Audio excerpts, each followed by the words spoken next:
Pues vamos a comenzar. Sabéis que estamos con el Evangelio de Marcos, estamos llegando a los últimos capítulos y vamos a entrar hoy con el capítulo 15, pero vamos a tener primero una palabra de oración. Vamos a orar. Señor, nos presentamos ante ti en nuestra debilidad, sabiendo que dependemos de ti, que tú eres el Señor soberano, que tú controlas todas las cosas, que tú eres el Señor sobre tu iglesia, Señor, y que tenemos tu palabra, Señor, para guiarnos, para ayudarnos, para indicarnos el camino en que en tu voluntad quieres que andemos. Y queremos aprender más y más de ella. Por eso pedimos que en esta mañana obres en nuestros corazones para que seamos capaces de recibirla, atesorarla y llevarla a la práctica en nuestras vidas. Bendícenos, Señor, bendice este tiempo que vamos a estar aquí, a todos los que están presentes para escucharla y a mí, Señor, también para exponerla. Lo ponemos todo en tus manos, lo hacemos en el nombre de tu Hijo Jesucristo. Amén. Bien, pues como venía diciendo, comenzamos hoy el penúltimo capítulo de este hermoso Evangelio. Estamos llegando al final del relato que nos ofrece Marcos de la vida de nuestro Señor.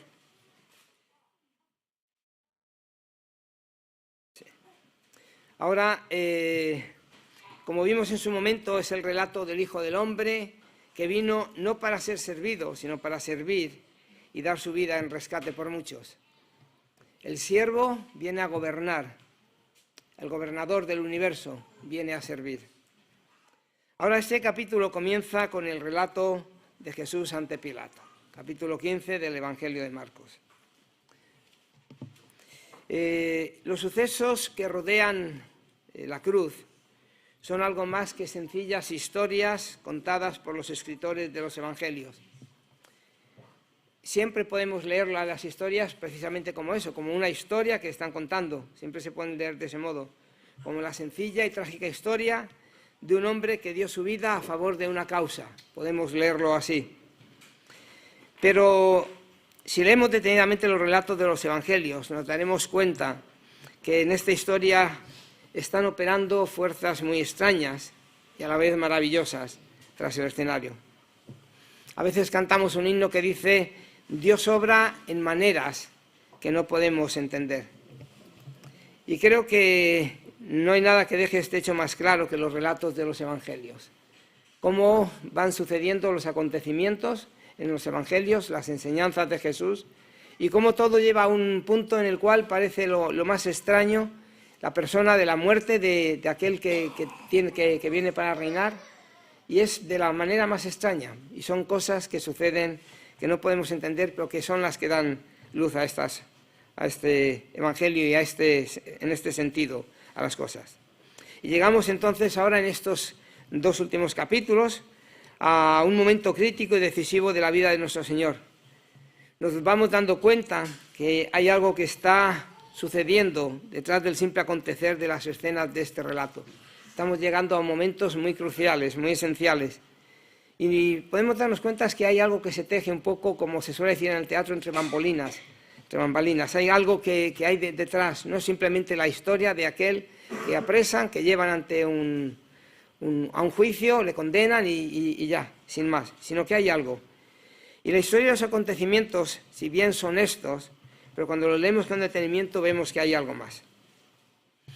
La cruz siempre tiene un poder asombroso en nuestra vida. Parece ser una historia sencilla, pero lo que hace con nosotros es algo radical y revolucionario. Pero cuando nos acercamos a este capítulo vamos a contextualizar un poco este momento. Estamos en la última semana de la vida de Jesús en la tierra, la semana donde Él se va a ofrecer voluntariamente en propiciación por el pecado. Ha tenido ya lugar la entrada triunfal en Jerusalén, la purificación del templo, entre otras cosas, la maldición de la higuera estéril, Jesús es ungido en Betania y, bueno, aparte de otros acontecimientos, por fin llega la última cena con los discípulos. Y después de la última cena, allí en intimidad con los discípulos, sale para Getsemaní y allí es arrestado y llevado ante los sacerdotes. En el capítulo 14 veíamos el domingo pasado que Jesús comparece ante los sacerdotes, los escribas y los ancianos. Es decir, los tres grupos que conformaban siempre el Sanedrín al completo. Los ancianos, las personas más respetables y en cierto aspecto con más sabiduría en Israel. Los escribas, aquellos doctos en la ley que conocían las escrituras, que conocían la Torá, conocían los libros de Moisés, los salmos, los profetas. Y los sacerdotes, que son los encargados un poco del templo, encabezados por el sumo sacerdote, que es quien presidía el Sanedrín. Así que Jesús comparece ante todo el concilio. Y el tema o la cuestión que pretende dirimir allí es no si es el Mesías o quién, sino si era o no era el profeta que había de venir. ¿Eres tú el Mesías que ha de venir? Eso es lo que hay en un principio cuando llevan a Jesús ante los sumos sacerdotes. Si es el Cristo que vendría de Dios para poner las cosas orden en la nación. Así que lo que el sumo sacerdote le preguntó, de hecho, fue eso. ¿Eres el Mesías? ¿Eres el Cristo? ¿Eres tú el Hijo del Dios viviente? Y Jesús le responde, yo soy. Y luego los sacerdotes se burlaron de él, le ridiculizaron, le cubrieron la cara y luego le golpeaban diciendo, profetiza. Y mientras tanto, el gran tema que está detrás de todo era ese. ¿Era Jesús aquel que había sido anunciado? Así pues, el tema decisivo y determinante para los sacerdotes era, ¿eres tú nuestro Mesías? Pero el relato de hoy tiene que ver con Jesús llevado ante la presencia de Pilato. Y aquí el tema, como veremos, después cambia.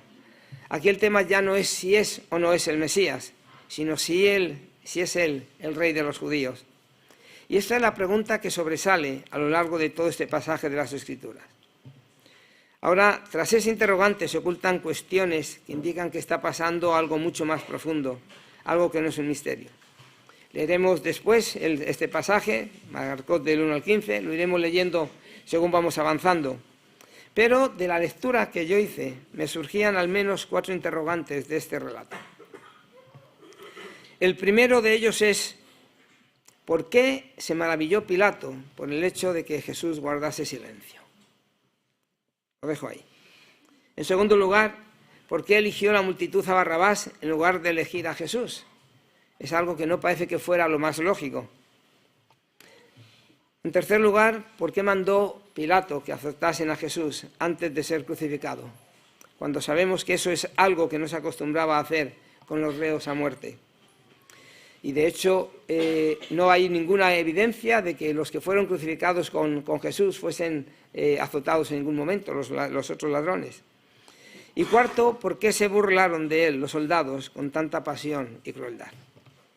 Vamos a tener en mente estas cuestiones al ir leyendo este relato, porque creo que al intentar hallar la respuesta a estas preguntas nos encontraremos con la historia que se oculta tras este relato de Jesús ante Pilato. La primera pregunta se suscita en el capítulo 15. Vamos a leer del versículo del 1 al 5. Dice así: Muy de mañana, habiendo tenido consejo los principales sacerdotes con los ancianos, con los escribas y con todo el concilio, aquí dice los 3 personajes, sacerdotes, ancianos y escribas, con el concilio, llevaron a Jesús atado y lo entregaron a Pilato.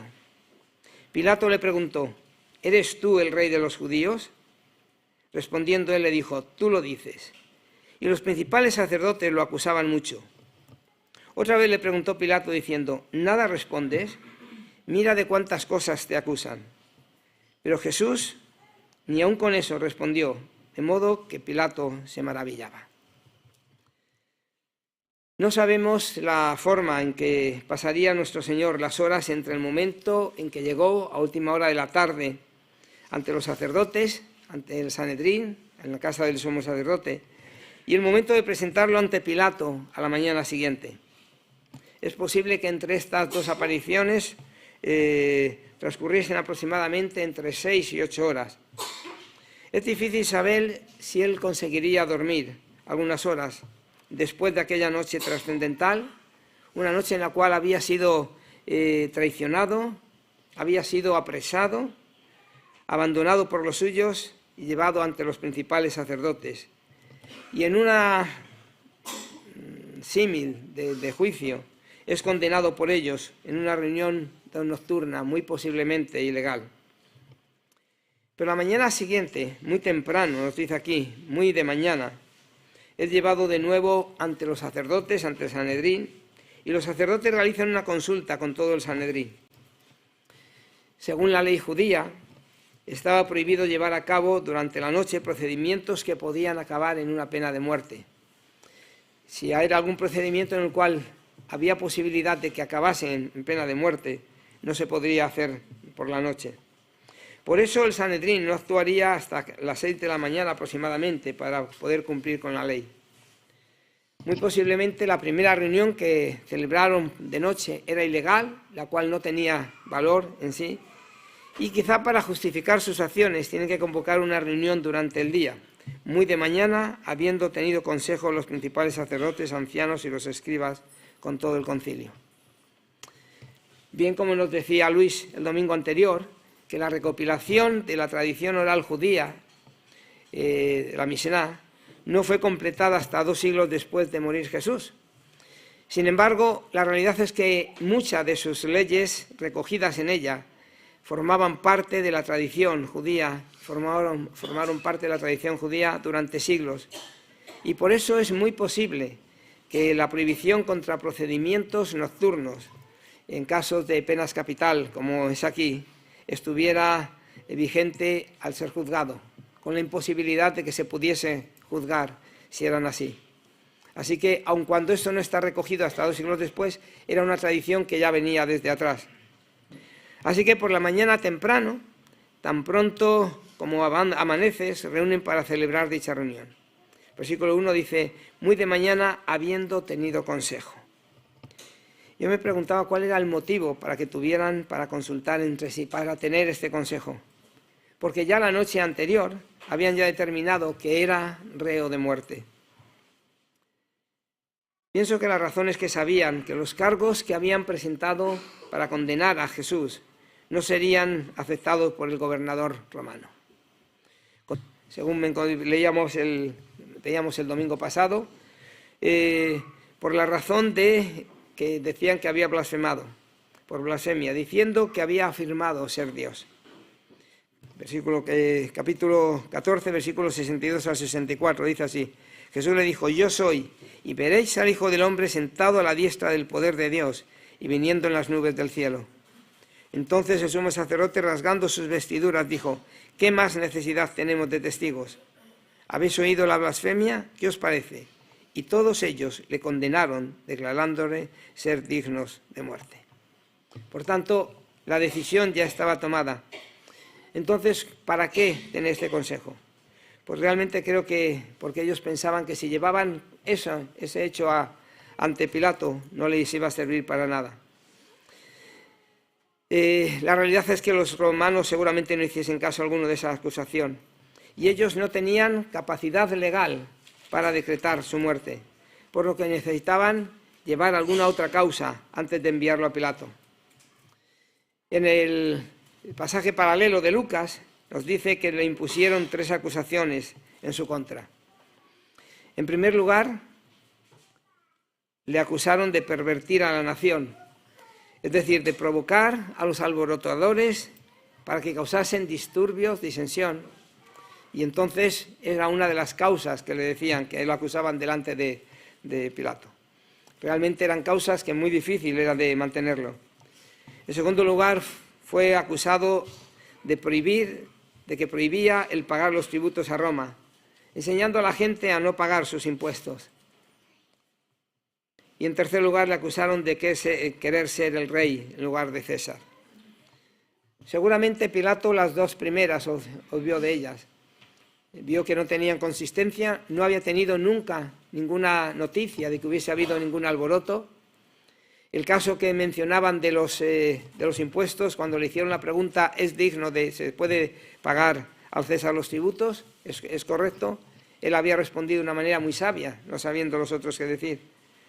Y Pilato quizá aprovecha esta tercera acusación, como la única importante de las 3, para encausar a Jesús y preguntarle, ¿eres tú el rey de los judíos? La respuesta que da Jesús deja una cierta intriga en el aire. No afirmó, como había dicho con anterioridad a los sacerdotes, yo soy. sino que contestó diciendo: tú lo dices, o dicho de otra manera, eso es lo que tú dices. Algunas personas se sienten un poco desconcertadas con esta frase, debido a que no es ni una afirmación ni una negación, sino sencillamente eso es lo que tú dices. ¿Soy yo el rey de los judíos? Según tu manera de pensar, puedes llamarme rey de los judíos, pero solo según tu manera de pensar. ¿Por qué no fue más positivo? Creo que la respuesta está clara en el Evangelio de Juan. En el Evangelio de Juan dice que Jesús continuó diciendo: mi reino no es de este mundo. Si fuera de este mundo, mis seguidores pelearían para liberarme. Lo que hace es dejar muy claro a Pilato, sobre todo, que su reino no representa ni mucho menos una amenaza para Roma. Porque las ideas de realeza son muy distintas entre las que tenía Jesús y la que tenía Pilato. Y creo que Pilato lo entendió de este modo y se sintió tranquilizado de cualquier temor, en el sentido de que hubiera estado intentando fomentar una revolución contra Roma. A estas alturas, los sacerdotes seguramente comenzaron a ver que Pilato había entendido que Jesús no estaba desafiando la autoridad de Roma y que el caso parecía que se les estaba yendo de la mano, que parecía que se le iba a venir abajo. Marcos nos dice que comenzaron entonces a acusarle de muchas cosas, acumulando todas las acusaciones que se les ocurre para mostrar a Pilato que desean la muerte de este hombre. Si saltamos al versículo 10 de este capítulo, hay un versículo muy revelador que dice lo que Pilato había entendido realmente, como había podido leer. Y él dice que Pilato sabía que por envidia lo habían entregado los principales sacerdotes. Pilato no tenía un pelo de tonto. Era un gobernador cruel, un gobernador pragmático e incluso vacilante. Pero Pilato no era tonto, no había llegado allí simplemente por su cara bonita. Y él pudo ver a través de todas aquellas falsas acusaciones y entender lo que los sacerdotes pretendían conseguir y el motivo de ello. El motivo de ello era la envidia. Sabía que por envidia lo habían entregado los principales sacerdotes. Tener envidia significa desear algo que tienen otras personas. Sentimos celos de ello y si no lo podemos tener nosotros mismos, tampoco queremos que lo tenga la otra persona. Eso es la envidia. No es simplemente querer lo que tiene otra persona. Yo quiero lo que quiere una persona, pero si no puedo tenerlo, deseo realmente, fervientemente, que la otra persona tampoco lo pueda tener. Y eso es lo terrible de la envidia. Lo que los sacerdotes querían de Jesús era la sabiduría, era el poder, era la autoridad que tenía Jesús sobre el pueblo. Juan 7 dice que se extrañaban diciendo, Juan 7:46, jamás hombre alguno ha hablado como este hombre. Y los sacerdotes lo sabían. Habían intentado repetidamente contradecir lo que él había dicho, habían intentado muchas veces con argucias presentar y buscar cómo enredar a Jesús con sus palabras, de alguna manera, pero la realidad es que nunca lo habían conseguido. Jesús tenía siempre una palabra sencilla que les dejaba totalmente derrotados a ellos y a sus planes. Esa habilidad, ese poder les enfurecía y hacía que tuviesen envidia. Habían intentado desacreditarle muchas veces hacer que dijese algo que les pudiese, con lo cual poderles acusar, o bien ante Roma, o bien ante mismamente el pueblo, que los pudiesen apedrear. De hecho, algunas veces intentaron apedrearlo, pero no los había conseguido y tenían esa envidia. Esa sabiduría de Jesús les molestaba a ellos. No la querían para él tampoco. Ahora, frente a todas estas acusaciones que los sacerdotes acumulaban en su contra, Jesús permanecía callado. Sencillamente permaneció allí, inmutable, mudo, en silencio, y Pilato se mostró asombrado por su actitud e intenta animarle a que respondiese. Y creo que eso es lo que debemos de ver en las palabras de Pilato. No respondes nada, mira de cuántas cosas te acusan. Pero una vez más el Señor no dice ni palabra, ni siquiera responde a lo que le dice Pilato. Por lo que aquí se ha dejado constancia de que Pilato se quedó maravillado de que el Señor permaneciese callado. ¿Por qué lo hizo el Señor? ¿Y por qué su silencio maravilló de tal manera al gobernador? Si seguimos leyendo el capítulo, nos encontramos con que unas pocas horas después, lo veremos en el próximo día, cuando Jesús estaba colgado en la cruz, los principales sacerdotes y otros que estaban a su alrededor le estaban provocando y burlándose de él. El versículo 29 dice así, 15-29. Los que pasaban lo insultaban, meneando la cabeza y diciendo: «Va, tú que derribarías el templo de Dios y en 3 días lo edificarías, sálvate a ti mismo y desciende de la cruz». De esta manera también los principales sacerdotes, burlándose, se decían unos a otros con los escribas: «A otros salvó, pero a sí mismo no se puede salvar». A sí mismo no se puede salvar. Eso es lo que pensaban. Pero la realidad es que estaban equivocados al hacer esa afirmación. Creían que no se podía salvar a sí mismo, pero Jesús lo pudo haber hecho. Y creo que aquí, en presencia de Pilato, Jesús podría haberse salvado de ir a la cruz. Porque era evidente que para él, que Pilato sabía que era inocente y quería librarle. Y estaba intentando encontrar, de hecho, la manera de hacerlo. Por eso le insiste una y otra vez a que se defienda. Si Jesús hubiese respondido a Pilato de alguna manera, seguramente el gobernador hubiera usado las palabras para anular las acusaciones y ponerle inmediatamente en libertad. Ahora, al igual que los discípulos, Pilato no se da cuenta de que Jesús ha elegido este camino para sí mismo y que es el propósito que tiene Dios al entregarlo al sufrimiento y a la muerte como rescate por los pecados. Jesús pudo salvarse, pero no se salvó a sí mismo, porque si lo hubiera hecho nos habría condenado a nosotros. Nadie habría que hubiese pagado por mis pecados y por vuestros pecados. Por eso él, aun cuando pudo salvarse, no quiso hacerlo. Y Pilato se maravillaba de ello, porque él no entendía realmente que el propósito que tenía Jesús era pagar el rescate por mis pecados y por los pecados de cada uno de los que nos encontramos aquí. Es evidente al llegar a este punto que la simpatía de Pilato está de parte de Jesús y no de los sacerdotes. ¿Sabe lo que están intentando hacer? ¿Sabe que están intentando presentar falsos cargos en su contra para deshacerse de él? Pilato sabe que el hombre es inocente, sabe que no representa ninguna amenaza para Roma y desea ponerlo en libertad. Pero estaba maravillado porque Jesús no cooperaba con él en su propia salvación, pudiendo hacerlo. Jesús no dijo ni una palabra y no le dio a Pilato ninguna base sobre la que poder ponerle en libertad. Cierto que en otros evangelios hay una cierta conversación con Pilato, pero ninguna en el sentido que él pudiese utilizar para liberarle en sí mismo.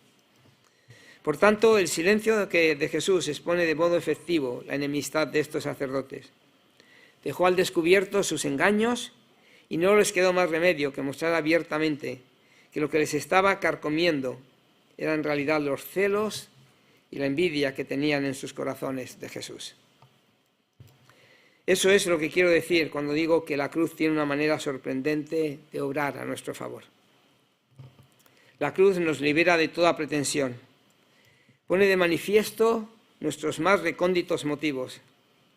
Es el gran arado que desgarra la hipocresía de nuestras vidas, dejándola al descubierto para que todos lo puedan ver, incluyéndonos nosotros mismos. Jesús, con el silencio, hizo que los sacerdotes manifestasen realmente lo que había dentro de ellos.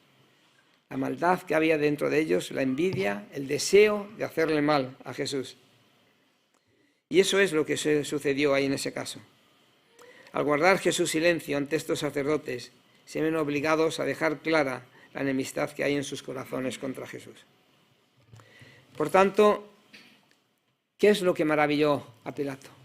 Lo maravilló el deseo implícito, aun cuando él no lo sabía, de ir a la cruz para pagar por nuestros pecados. Y eso es lo maravilloso que tenemos aquí. Él pudo salvarse, pudo hacerlo, pero él no quiso salvarse para salvarnos a nosotros. El segundo interrogante de esta historia comienza con el incidente relacionado con Barrabás. El relato del Evangelio de Lucas nos dice, al llegar a este punto, que Pilato envió a Jesús a Herodes, que estaba considerado como el rey de los judíos, y que es algo que no recoge Marcos, y que Herodes intentó burlarse de Jesús, intentó por todos los medios que hiciese un milagro, había escuchado de él y tenía ganas de ello, pero Marcos no cuenta nada de eso. Jesús permaneció también callado delante de Herodes y no abrió su boca para nada, por lo que Herodes le envía de nuevo a Pilato. Y aquí sí, aquí ya Marcos continúa con la narrativa en el versículo 6, salta todo el pasaje de Herodes. Y dice así, del 6 al 15 vamos a leer. En el día de la fiesta le soltaba un preso, cualquiera que pidiera. Y había uno que se llamaba Barrabás, preso con sus compañeros de motín, que habían cometido homicidio en una revuelta. Viniendo la multitud, comenzó a pedir que hiciera como siempre les había hecho.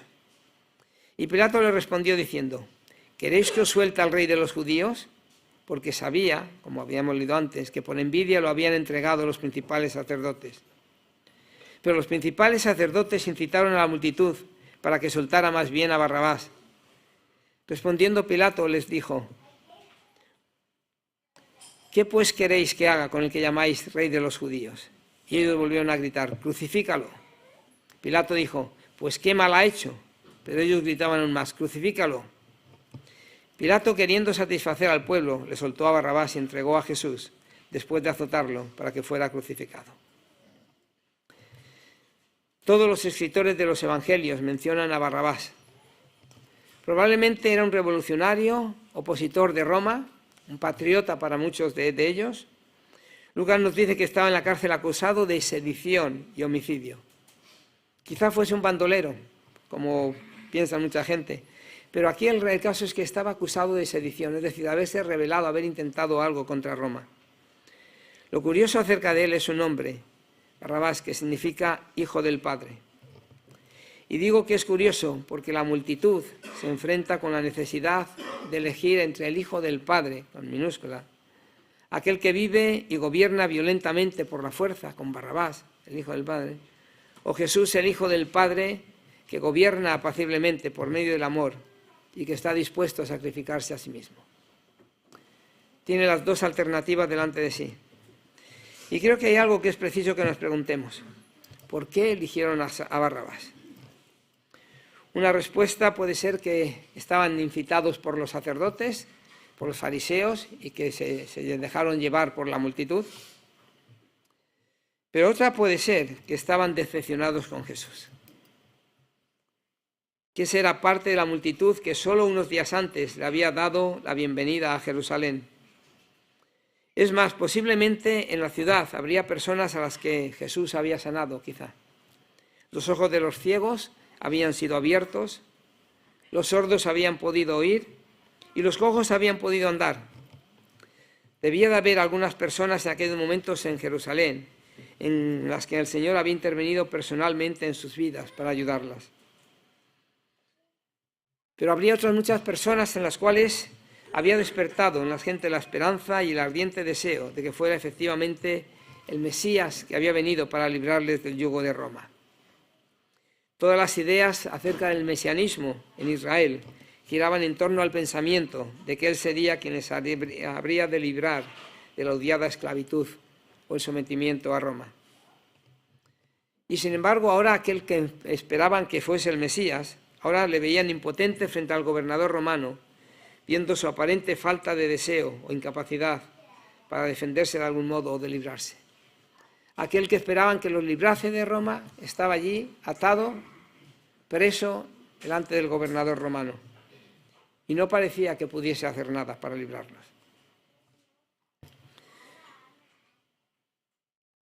Así que, en este aspecto, al ver que no podía hacer algo contra los romanos, toda la lealtad que habían sentido hacia él quizás se había desvanecido. En ira y decepción se habían vuelto y habían elegido al Hijo del Padre que vivía violentamente por la fuerza, al homicida, a Barrabás. También nosotros, en cierto sentido, nos enfrentamos con la misma decisión con la que se enfrentaron aquellos judíos que tuvieron que elegir entre Barrabás y Jesús. ¿Qué haremos? Mejor dicho, ¿qué harás tú? ¿Qué haré yo con Jesús llamado el Cristo?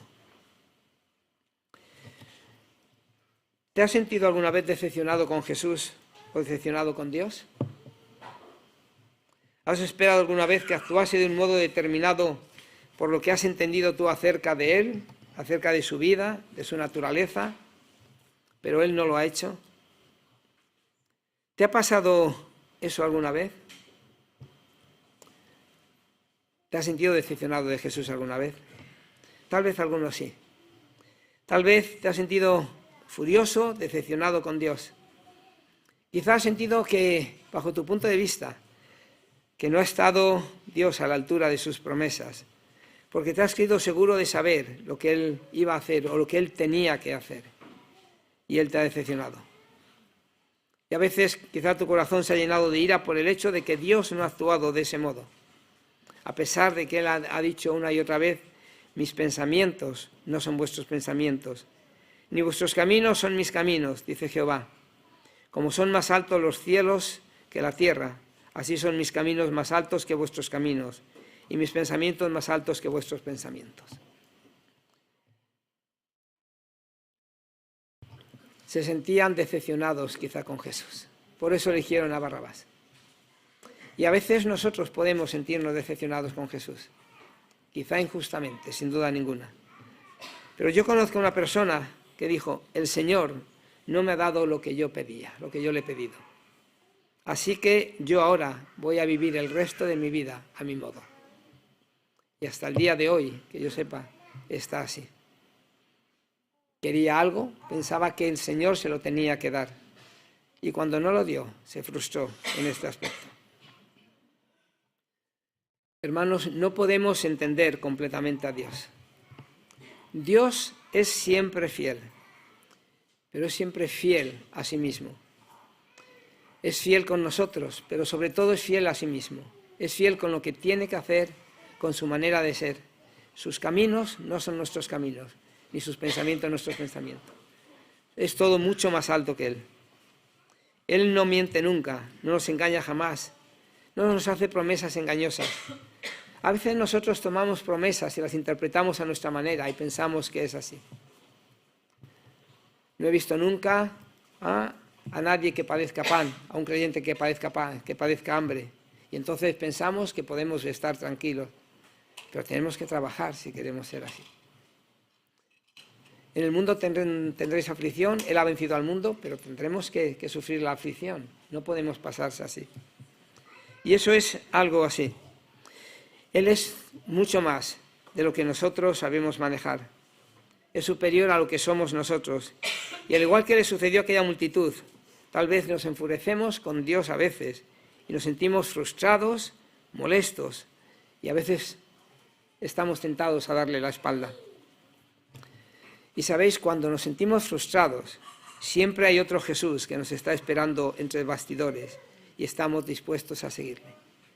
Pero es un Jesús con minúsculas. Este Jesús es más manejable, más sumiso a mi voluntad, más transigente, más complaciente con mis deseos. Es el Jesús que nosotros queríamos tener a nuestro servicio. Somos siervos de Jesús, Él no es nuestro siervo en este sentido. Es el mismo nombre, los mismos atributos, pero no es el mismo Jesús. Nuestra ira, nuestra decepción en Jesús siempre abre ante nosotros la posibilidad de seguir a otro Jesús distinto, a nuestro Jesús, a un Jesús que fabricamos a nuestra medida y gusto, pero que no es el mismo Jesús. Es un sucedáneo de Él. ¿Sabéis? Hay un caviar, el caviar de beluga, que vale en torno a unos 10.000 euros el kilo de caviar. Pero puedes encontrar un caviar, que pone también, pero que lo puedes encontrar por 20 euros o por 70 euros el kilo. Es un sucedáneo de Jesús. Esto es realmente lo que podemos entender nosotros en este aspecto. Nosotros podemos querer seguir al Jesús auténtico, dispuestos a pasar quizás frustraciones porque Él no nos da lo que nosotros queremos, pero siempre nos da lo mejor para nosotros, aun cuando no lo veamos en el momento. Y a veces cuando no nos da eso queremos fabricarnos un Jesús a nuestra medida, lo que queremos. Y quizás lo que había ocurrido aquí con el hecho aquí de ante Barrabás. Esperaban un Mesías y cuando ese Mesías no fue como ellos lo querían, entonces lo rechazaron por completo. Y buscaron a alguien que luchase contra Roma, que fuese un hijo del Padre también, pero con minúscula, ese Padre, que fue el caso de Barrabás. Por tanto, hermanos, es posible que nos frustremos muchas veces cuando pedimos cosas a Dios que no nos las da, pero debemos de seguir conscientes de que Él siempre nos está dando y siempre nos va a dar lo mejor. Él es siempre fiel a sí mismo. El que azotasen a Jesús, tal y como nos relata en este párrafo, suscita nuestro tercer interrogante. Pilato sabía que la multitud quería que le soltase a Barrabás y no a Jesús, y les preguntó: ¿qué pues queréis que haga con el que llamáis rey de los judíos? A lo que contestaron: crucifícalo. Y pienso que quizá Pilato se quedó un poco espantado por estas palabras, pues no había base alguna sobre la cual dar la orden para que le crucificasen. Pero a pesar de ello es lo que exigía la multitud. Y Pilato era un hombre pragmático que deseaba complacer a los demás, si eso iba a favorecer su estatus político. Por lo tanto, mandó azotar a Jesús, a pesar de que al parecer no era costumbre azotar a un hombre al que fuesen a crucificar. Y como comentaba antes, no existe evidencia de que los ladrones que fueron crucificados junto a Jesús fuesen azotados antes de ir a la cruz. Pero a pesar de lo cual, Pilato da orden de que azoten a Jesús. Cualquiera que haya visto lo que usaban los romanos para llevar a cabo este proceso se dará cuenta de que era una experiencia sangrienta y amarga, y muy dura. En las largas cuerdas de cuero iban incrustados pedazos de metal y de hueso, de modo que al golpear las tiras de cuero a su alrededor, la piel de la espalda del prisionero quedaba cortada, abierta, y hasta que no era más que una masa ensangrentada.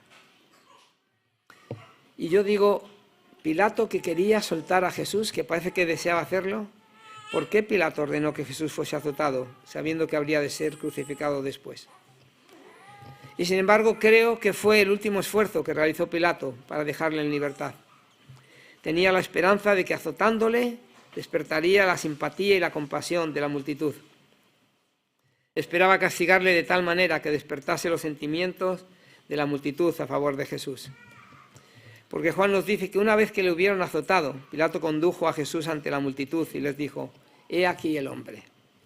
Juan 19.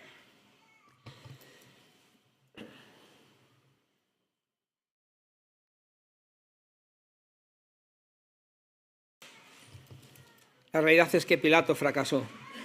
Incitados por los principales sacerdotes y por otros, la multitud siguió gritando en su locura: «Crucifícale, crucifícale». Y sabéis, Pilato tenía miedo de la multitud, aunque también llegó a tener miedo de Jesús cuando le dijeron que él era el Hijo de Dios. Así que al proseguir el relato nos encontramos con un hombre de dudoso carácter que se ve atrapado por un dilema. Está intentando complacer a dos poderes contrarios. Queda desnudo ante toda la historia y comenzamos a ver que este hombre, en su verdadero carácter, ¿cuál era el carácter de él? Teme tomar una decisión en base a la justicia. Sabía que le habían entregado por envidia, no porque fuese culpable de nada. Sin embargo, toma la decisión sobre la base de la conveniencia y lleva a término la peor elección de todos los tiempos. Y vemos de nuevo cómo la cruz obra tras otra escena, sacando a la luz lo que estaba oculto. Y ahora entramos en el último párrafo de esta mañana. El último párrafo que trata acerca de los soldados, como vemos en el versículo 16 al 20. Entonces los soldados le llevaron dentro del atrio, esto es al pretorio, y reunieron a toda la compañía. Lo vistieron de púrpura, le pusieron una corona tejida de espinas y comenzaron a saludarlo: «Salve, rey de los judíos». Le golpeaban la cabeza con una caña, lo escupían y puestos de rodillas le hacían reverencias. Después de haberse burlado de él, le quitaron la púrpura, le pusieron sus propios vestidos y lo sacaron para crucificarlo. Esta burla es algo extraño, porque no acostumbraban a hacer esto con los que habían sido sentenciados a muerte en la cruz.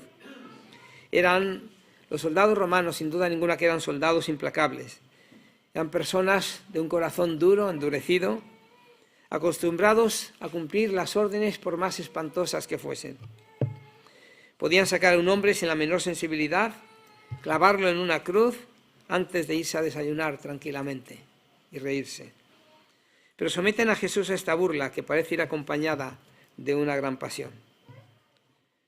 Fijémonos en que dice que llaman a toda la compañía. Reunieron a toda la compañía. Probablemente todos los soldados que no estaban de guardia o que estaban allí sin hacer nada, de modo que todos participaron de esta burla. Para ellos fue algo divertido, fue algo espontáneo. No era algo que tuviesen que hacer, sino que algo que decidieron hacer por sí mismos, permitiéndose el lujo de insultar y burlarse con crueldad de Jesús. Le hicieron una corona de espinas y se la colocaron sobre la cabeza al Señor. Una caña en su mano como cetro y se inclinaban ante él. Le escupieron, tomaban la caña, le golpeaban en la cabeza con ella. Y yo me preguntaba, ¿por qué esta extraña burla vejatoria? Y una vez más, creo que la respuesta podemos entenderla en lo que le dijeron. Salve, Rey de los judíos. La verdad es que yo creo que no estaban enfurecidos con Jesús, que es probable que hasta nunca lo hubieran visto con anterioridad, que supiesen quizá muy poco acerca de él. Pero con lo que estaban furiosos sin duda era con los judíos y dieron suelta a todo aquel odio y resentimiento que habían acumulado en su interior contra aquel pueblo testarudo y difícil. Y encuentran su objetivo en este judío solitario, que entendía que en cierto modo era considerado como el rey de los judíos. Todos aquellos prejuicios y odio racial lo pagaron con Jesús. Y una vez más nos damos cuenta de que qué modo la cruz descubre lo que estaba oculto. Cómo sale la maldad del corazón humano delante de ellos. El Salmo 2 comienza con estas palabras. ¿Por qué se amotinan las gentes y los pueblos piensan cosas vanas? Se levantarán los reyes de la tierra y príncipes conspirarán contra Jehová y contra su ungido, diciendo, rompamos sus ligaduras y echemos de nosotros sus cuerdas. El salmista se está preguntando, ¿por qué? Y al leer este relato vemos que Dios está moviéndose sutilmente de extrañas y diferentes maneras tras el escenario para responder a esta pregunta, para responder a este por qué. Al introducirse la cruz de Jesús en la vida de cualquier hombre o mujer, cualquier muchacho o muchacha, elimina con poder cualquier simulación y tenemos que responder final clara y honestamente cuál es nuestra reacción frente a Jesús. Y la cruz nos presenta así. La pregunta que hizo Pilato a la multitud es la que nos hace a nosotros. Por eso es por lo que la pregunta a lo largo de todos los tiempos ha sido, ¿qué vas a hacer con Jesús llamado el Cristo? Y a veces pensamos que esta pregunta la tenemos que hacer a aquellas personas que no han aceptado al Señor todavía. Y pensamos que esto es que lo que tienen que hacer es aceptar al Señor y decir, bueno, pues me entrego mi vida al Señor y ya está. Pero la realidad es que es una pregunta también para nosotros. ¿Qué estamos haciendo con Jesús llamado el Cristo? ¿El Señor realmente es Señor de nuestras vidas? Es una pregunta que tenemos que hacernos. ¿Qué actitud tenemos nosotros respecto a Jesús? ¿Tenemos puestas expectativas delante de Él de que te ha de cumplir, hacer ciertas cosas en nosotros? Y si no, nos sentimos frustrados como niños, pataleamos y podemos decir, bueno, pues yo no es este el Jesús que quiero. La cruz nos presenta a veces esto y nos hace tomar decisiones en este aspecto. Porque a veces quizá lo que queremos es un sucedáneo fácil, sencillo, que no sea costoso para nosotros. Pero ese no es el Jesús. En el mundo tendréis aflicción, pero confiad, yo he vencido al mundo. Este es el Jesús que queremos. El Jesús de la aflicción, no de la vida fácil, porque no va a haber vida fácil con Jesús. Por tanto, ¿qué vas a hacer con Jesús llamado el Cristo? ¿O qué actitud tienes con respecto a Él? Dos preguntas para que te las respondas a ti mismo en tu corazón. Vamos a terminar con una oración. Padre, te damos las gracias por tu palabra. Te damos las gracias porque tu palabra es viva, eficaz Señor, descierne los pensamientos y las intenciones de nuestro corazón. Y lo vemos así muchas veces. A veces tenemos una fachada de teatro, de hipocresía, Señor. Actuamos delante de los hermanos, delante de la gente. Pero la realidad es que contigo a lo mejor no estamos viviendo de la manera en que debíamos de vivir. Y tenemos esta pregunta incisiva sobre nosotros. ¿Qué vamos a hacer con Jesús? ¿Cuál es nuestra actitud ante Él? ¿Lo tenemos ahí a un lado? ¿Lo usamos como una pastilla, simplemente como una aspirina cuando tenemos un problema? ¿O realmente queremos que Él sea Señor en nuestras vidas? Y que sea el Rey, no solo de los judíos, el Rey nuestro, de cada uno de nosotros. Señor, queremos pedirte que en cada uno de los que nos encontramos aquí sea este el deseo en nuestra vida. Y que si hasta ahora, Señor, no ha sido así, que pongamos este deseo de querer buscarte a ti, seguirte a ti, continuar detrás de tus pisadas fielmente, Señor. No queremos sucedáneos, queremos lo auténtico, Señor, aun cuando ello cueste infinitamente mucho más, porque el valor es infinitamente también de mucho más. Pues, Señor, obra en nuestros corazones. Te damos las gracias por tu palabra, por lo que ella nos enseña cada vez que la abrimos, Señor, y cómo ella obra en nuestros corazones y va obrando en nosotros. Ahora, Señor, guárdanos y, Señor, dispón los corazones de cada uno de nosotros para adorarte, alabarte y expresarte la gratitud dentro de unos minutos, Señor, recordando precisamente lo que tú hiciste en favor nuestro. Pues en tu nombre, Señor, te agradecemos todo y te lo pedimos. Amén.